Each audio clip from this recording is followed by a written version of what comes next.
What I'd like to show you is actually how easy it is to draw a square chart, because that's one of the things. When you first look at them, they look really strange and unusual, but actually there's a very easy logic, and it's also very simple for those of us who are a little bit artistically challenged.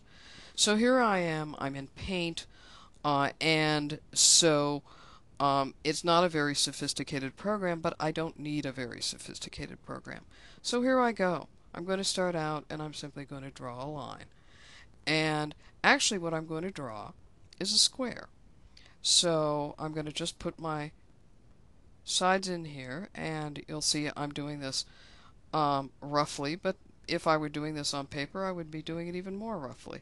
So anyway, that's my starting point.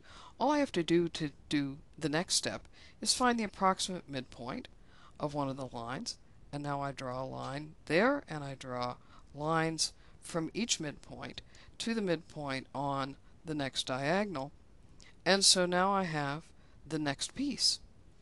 I do the midpoint idea again, and so I take the midpoint here, I draw a horizontal line, and what I'm going to basically create here is another square.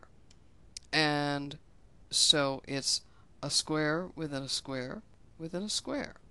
And at this point I have almost everything I need. All I have to do now is connect each of the midpoints of the innermost, or the second innermost, actually the corners of the innermost square, to the corner of the outermost square. And from that, I will now have all of my houses. So I'm now just creating the last of the lines. Okay, well, how does this translate into houses? Actually, that's quite simple.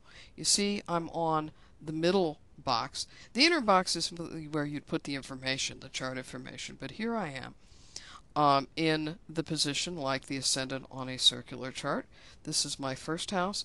This middle box will define all of my angular houses.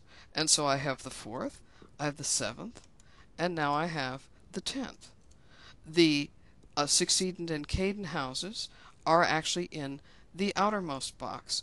So here I am, I've got the 2nd house, I've got the 3rd house, I've got the 5th house, I've got the 6th house, I've got the 8th house, I've got the 9th house, I've got the 11th house, and finally I've got the 12th house. And so now to read my houses, I simply go in the same order I would in a circular chart, but going between these two boxes. 1, 2, 3, 4, 5, 6, 7, 8, 9, 10, 11, 12. And so you've got a very clear visual way of seeing the difference between the angular houses and the succedent and the cadent ones. It's actually really cool.